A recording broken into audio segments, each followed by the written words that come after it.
एक समय की बात है, एक युवक जीवन के संघर्षों से बहुत निराश था। उसे लगने लगा था कि सारी मेहनत बेकार जा रही है और उसे जीवन में कोई सफलता नहीं मिल रही है। वह हर दिन चिंताओं और परेशानियों में डूबा रहता था। एक दिन उसने सुना कि एक प्रसिद्ध जैन मास्टर एक पहाड़ के आश्रम में रहते हैं, जो जीवन के कठिन सवालों का उत्तर दे सकते हैं। उसने निश्चय किया कि वह उनके पास जाकर अपने सवालों का समाधान करेगा।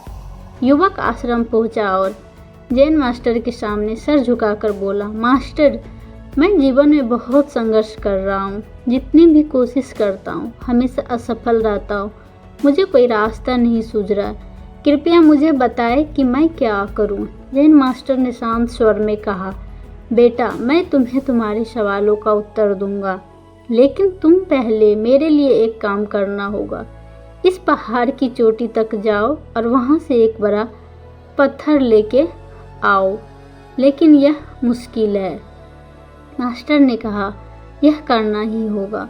वह पहाड़ की चोटी पर गया और एक बड़ा पत्थर चुना। उसने पत्थर को नीचे लाने की कोशिश की, लेकिन वह पत्थर बहुत भारी था। उसे एक कदम भी नहीं हिला पा रहा था। कई बार कोशिश करने के बाद वह थक गया। फिर उसने मास्टर के पास आकर कहा, मास्टर, यह बहुत कठिन काम है। मैं कितना भी कोशिश कर लूँ, इस पत्थर को नहीं हिला पा रहा। जैन मास्टर मुस्कुराए और बोले, तुम्हें समझना होगा कि जीवन का संघर्ष भी इसी पत्थर की तरह होता है। जितना तुम इसे धक्के देने की कोशिश करोगे, यह उतना ही भारी लगेगा। लेकिन जब तुम इसे अपने विचारों से अलग करोगे, तब तुम समझोगे कि पत्थर हिलाने की ज़रूरत नहीं है। असली संघर्ष पत्थर के वजन में नहीं, बल्कि हमारे विचारों में है। युवक चौंक गया और मास्टर की बात को समझने लगा। उसके बाद मास्टर ने आगे कहा, जीवन में संघर्ष तभी होता है जब हम उसे अपने मन में बहुत बड़ा बना लेते।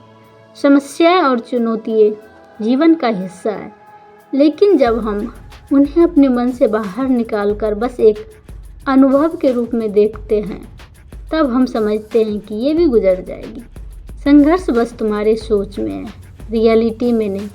युवक को जीवन की सच्चाई समझ में आ गई। उसने महसूस किया कि जीवन संघर्षों से भागने के बजाय समझना और स्वीकार करना बहुत जरूरी है। जैन मास्टर की बात सुनकर वह शांत और संतुष्ट हुआ। यह कहानी हमें यही सिखाती है कि जीवन के संघर्ष हमारी सोच पर आधारित है। हमें अपनी चुनौतियों से भागना नहीं चाहिए। शांति और समाधान हमारी दृष्टि और सोच में होते हैं। यदि ये कहानी अच्छी लगी तो लाइक, शेयर एंड कमेंट करें। धन्यवाद।